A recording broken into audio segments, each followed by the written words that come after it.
Durk, what's the deal? Cool, man. Chillin', man. You just got some tattoos done. Yeah. Hey, can we take a look at them? Nuski. RP Pat. Okay. So tell me about your right hand. Nuski. Yeah. Blood cousin. Got killed. Yeah. Chicago. Yeah.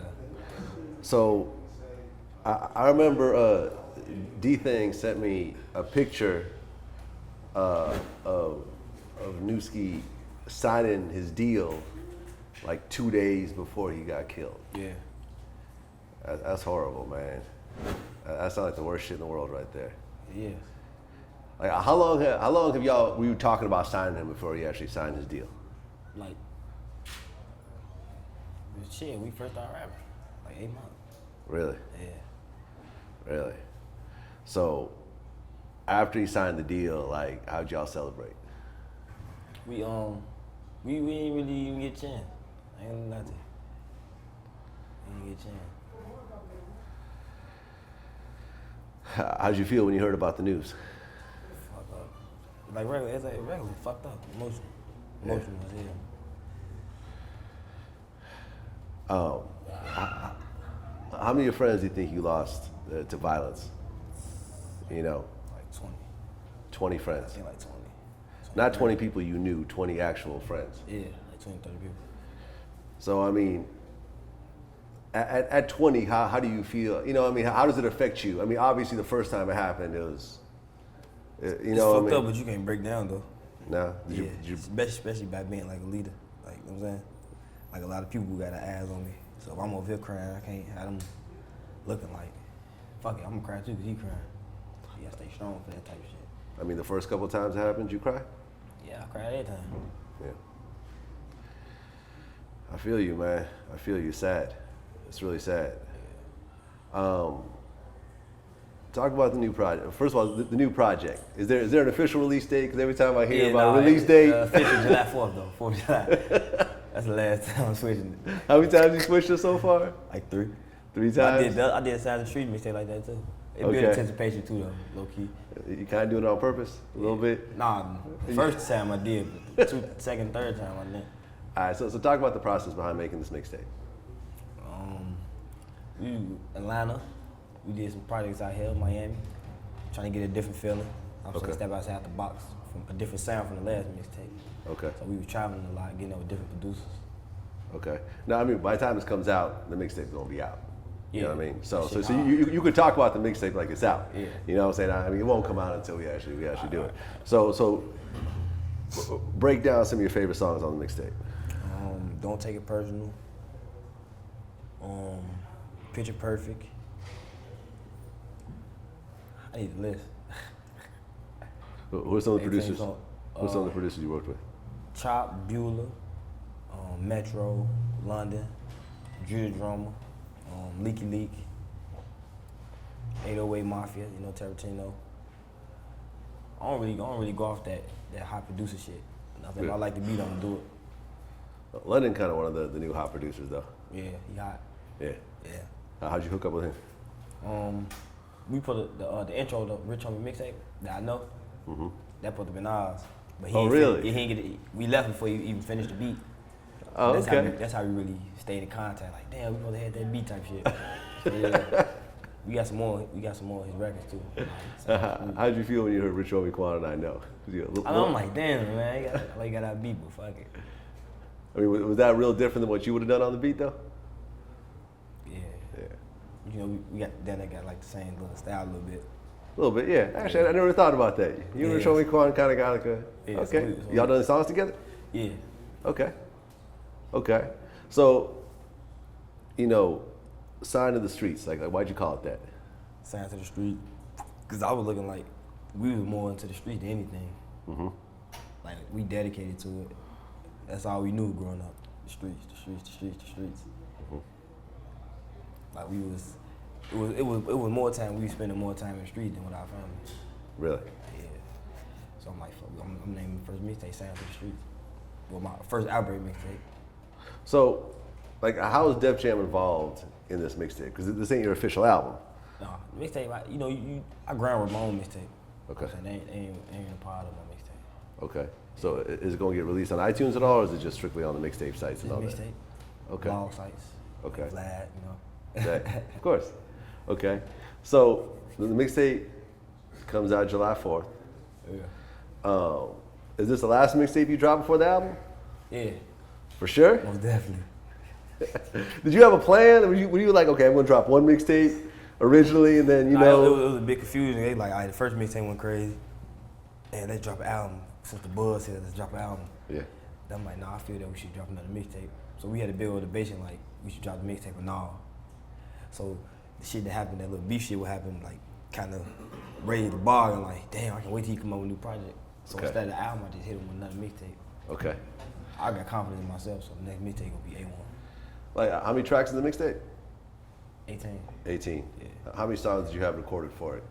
You know, you narrowed it down to 18. I ain't gonna lie, we got like 80 songs. 80 songs. Yeah, we just go record. Okay. I'm saying, you know a song for the album, from the mixtape, you might not sound like mixtape.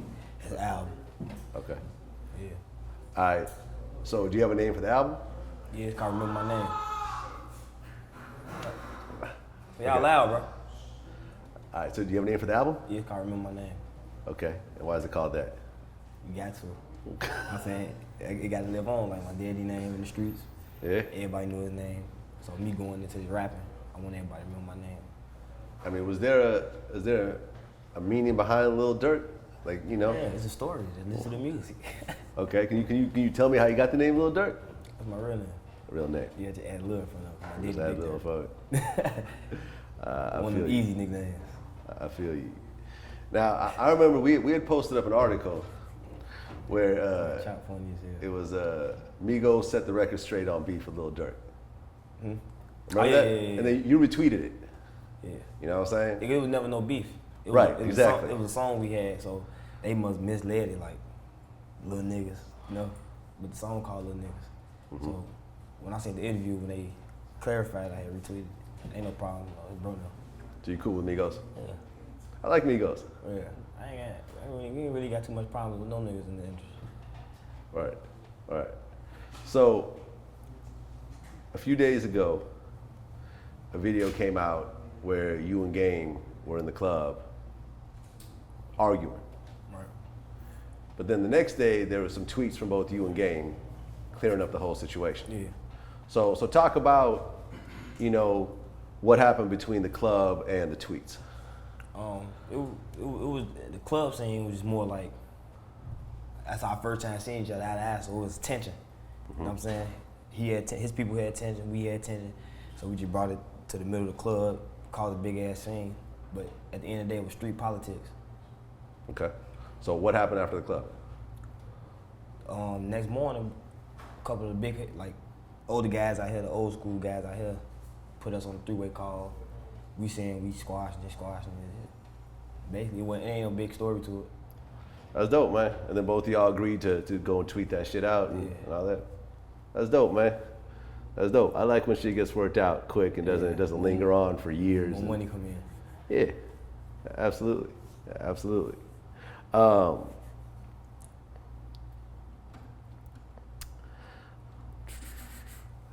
There was hold on one second.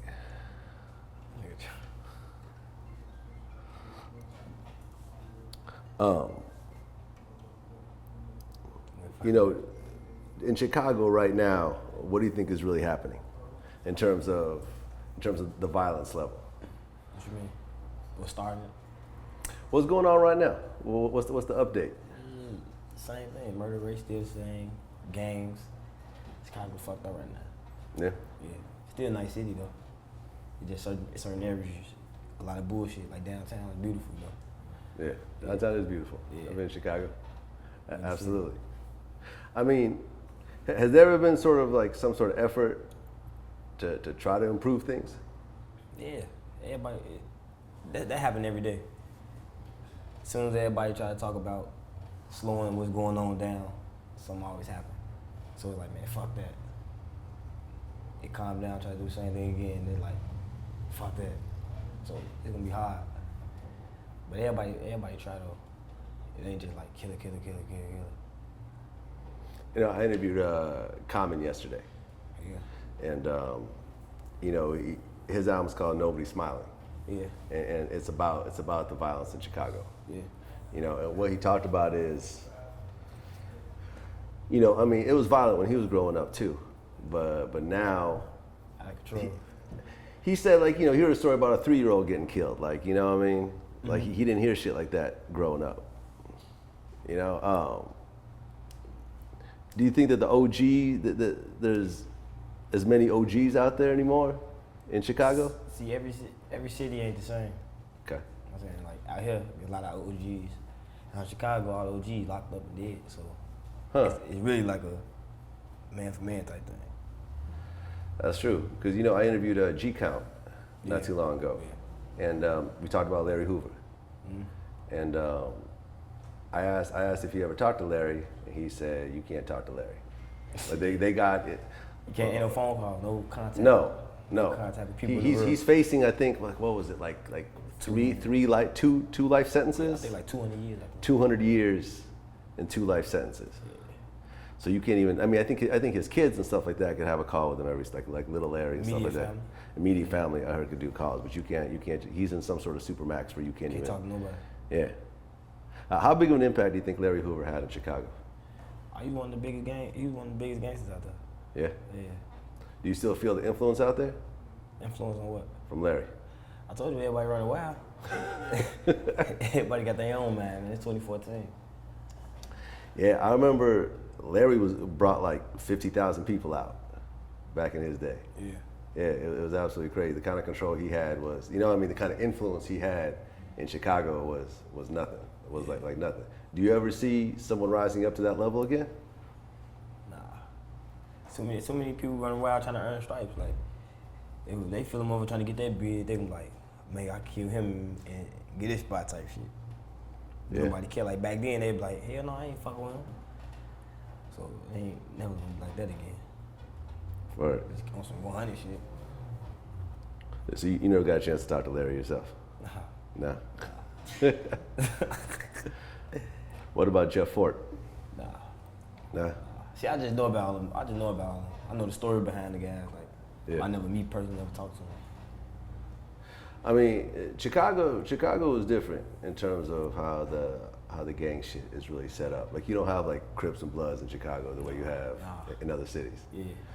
Have you ever actually seen like Crips or Bloods try to set up in Chicago? Nah, like when you out of town, that's when I seen them. Yeah. Like, so when they come to Chicago, like what the Bloods and Crips at out here? We be like, nah, we ain't got none of that out here. So when we come out here, I'm like, this and this, that. They're like, nah, we ain't got that out here. So I'm like, yeah, it's way different. Yeah. Yeah, that coast to coast shit way different. I mean, is Chicago pretty much set up by the neighborhoods? Yeah. Yeah. I feel you. You know, in terms of the mixtape going drop and the album going drop, what are your long-term plans of what you're doing? Just keep going. I'm saying ain't really no limit to this. Okay. You know what I'm saying? You gotta go. Really, it's hard selling an album now, so my plan is just keep building my fan base, touring, just living off tours and album sales. Try to be different because album don't sell no more, so I be like, damn, I wonder how many albums I can sell. So you really coming into it thinking that you're not gonna be doing huge album sales, 1 million sales, 2 million sales? Man, to me, I don't think I'm gonna do some shit. I ain't thinking no 40, 50. What you trying to do opening week? I'm trying to aim for 100. 100? Yeah. Shit, It's more than that. It's different strokes. Yeah, but it's different strokes with different folks. I'm being realistic. You know what I'm saying? Like how many shows do you typically do in a month? In a month, like 4. Okay, it's like 1 a week. Yeah. So you said you can't even do shows in Chicago because you terrify your city. Can you do shows in Chicago? Yeah, it's like they understand that. At first they thought it was like, oh yeah, they starting all that shit. But now they see like, all right, this area, like Chicago known that like this area. So they can come here, they can't come here because this will start this and that. So you can do shows in certain parts of Chicago. Yeah. We can do it anywhere, but it'd be promoters like, man, I don't want to take that risk. So they'll be like, nah, they'll cancel it. So that's what I mean when I say they stopping shows. The promoters really promoters. Because I mean, when you do a show in Chicago, how many people come out? We bring the city out. The whole city out. Yeah. Well, what do you think? We just did a show at the King of Diamonds in Chicago. And I'm saying we ain't been there in a minute. Through all the beef shit been going on, we brought the city out. So I'm like, damn, we still got no love. So how many people? 10,000, 20,000? No, Adriana hold like what? Like, I think Adriana hold like 800 people. Okay. Yeah, we filled it Okay. up. Okay. Close to 1,000 people. Yeah. That's what's up. That's what's up. So outside Chicago, like, what do you think your biggest markets are? East Coast. East Coast. Yeah, New York. New York? Yeah. I fuck New York. New York kind of the toughest crowd too. New York, Yeah, we got 'em, you know, though. I'm saying like When I first started, they wasn't vibing for nothing. I seen OJ the Juice Man get booed off the stage in New York.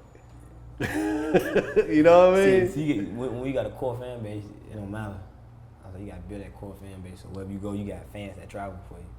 Yeah, that's true. But I mean, you know, at the time, OJ was kind of hot though. Like I'm saying, like Some people just can't get down with basic. Like some people can't get down with lyrical. Some people can't get down with basic. Yeah. Yeah, no, I'm just saying, New York crowds is tough. They tough as hell. Before I even got them, bro, it was like they'll book a show out there or walk through and they be like, who the fuck is that? So yeah, so I built my own shit out there and hooking up with French. Okay. Yeah, oh, right, because you with the Coke Boys. Oh, okay, so. They got a lot more buzz too. Oh. All right, so you kind of cheating a little bit. You coming out with French, you're not getting booed. Yeah. Right, yeah, because French does this thing in New York. Yeah. A lot of people reacted to it. So they be like, oh, you would be good for the younger rappers.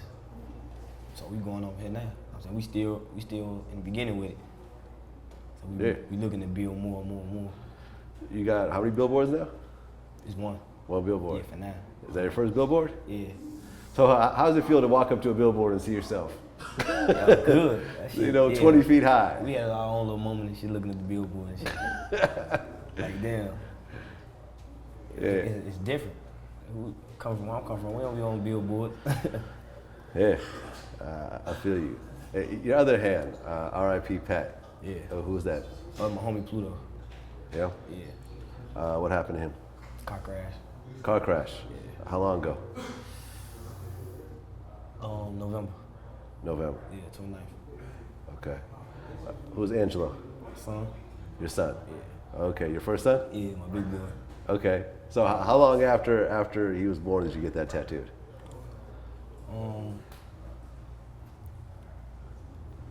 I say about 4, 5 months. Okay. Yeah. Cause I had my dreads, so when I cut my hair, I'm like, damn, I need some tattoos. I'm ugly as hell without no dread. So the shit came apart though. Any more face tattoos? Nah. Definitely not? No. 100%. 100. You know, because that has to be the new hip hop thing now, the face tattoos. Yeah, you know, so people go hard with it. So I try to be different when I had cut my dread. Yeah. Cause I'm like, damn, I ain't never had no haircut. Like, I always had hair, never had no haircut. Right. So like, still being like to the rapping and still had like a little fame and shit. That was my image. Yeah. So I'm like, damn, if I cut my hair, I don't know how I'm gonna look. That's where you got the Fuck, I answer. don't get tattooed in my eye. Okay. What do the rest of your tattoos signify? All my tattoos mean something. Okay, so break down the different meanings of your tattoos. Just the city skyline. Show real quick. Let me get a. Yeah, that's the City. Chicago skyline. Yes, Chicago skyline. Okay. You know, this just an art. That's the microphone. Microphone. Okay. The bones.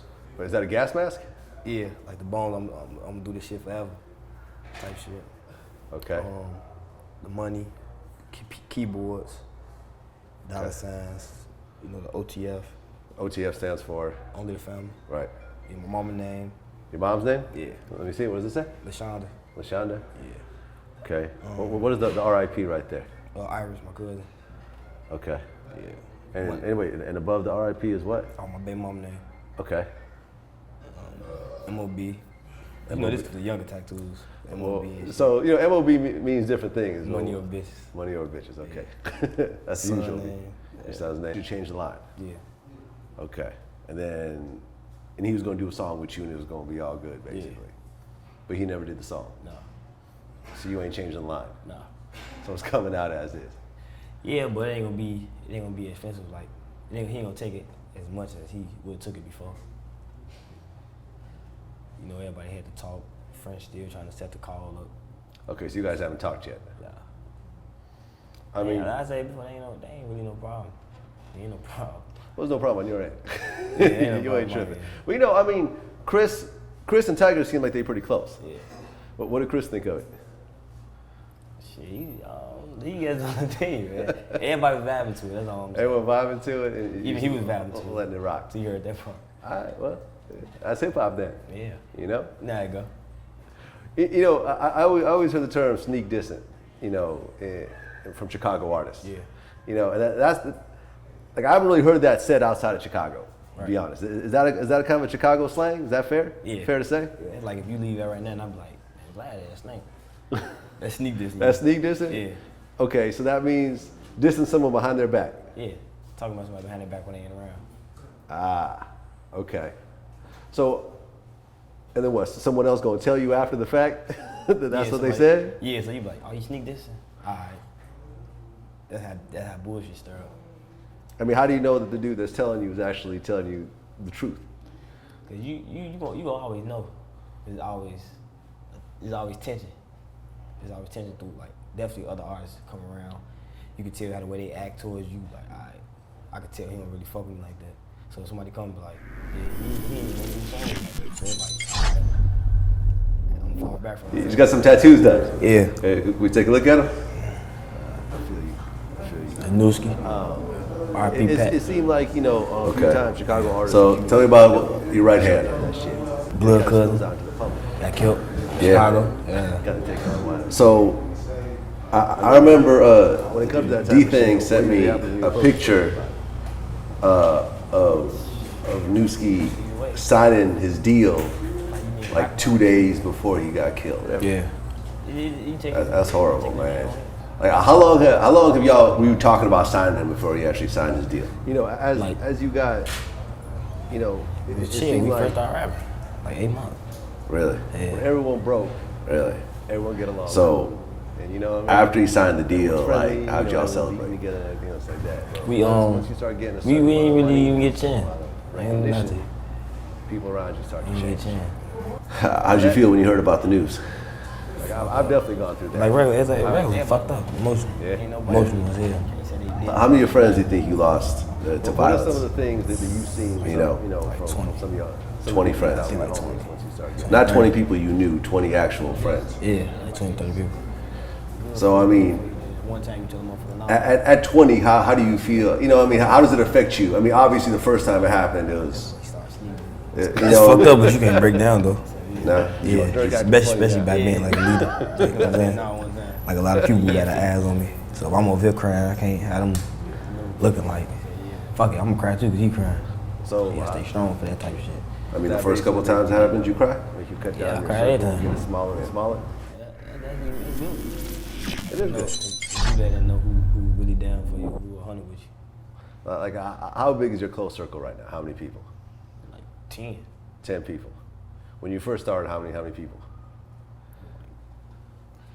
I can't give you no like record amount, but it was a lot. 20? More, that was more than that. 50? I say around 50, 60. Damn. Cause everybody showing love to everybody. I mean, you weren't really thinking of it like he acting funny type shit. Till the shit really hit the fan, like, oh, that nigga acting funny. Oh yeah, he ain't funny. Nah, he gonna sneak this. He ain't funny. I mean, so we gotta keep our circle tight. So, in order to keep your circle tight, everyone got to pretty much have a job. People can't just be. I need no job. I'm saying they have that loyalty. Yeah. Yeah. You got loyalty, and you know, for you. Yeah. Someone just fuck with you no matter what. Yeah. It ain't really no job.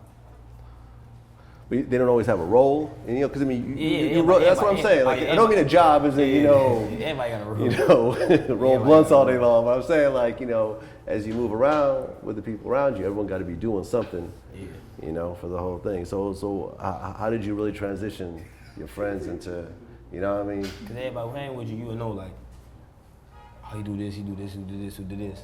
So when it narrowed down to, like, the last, you be like, damn, I need somebody drive for me. Oh, bro not drive good. You know what I'm saying? Yeah. Oh, bro real smart, he got a brain. Ah, you can be my sister type shit. You know what I'm saying? Yeah, exactly. It's a role for everybody. Yeah. I mean, when you usually do music, what's the process that you go through? You know, I mean, I know every song gonna be a little different, but you know, some artists write shit down, some artists kind of go in the booth and start freestyling, some people start with the song, some people start with the beat. This me and the producer go in, listen to the beat about 3-4 times.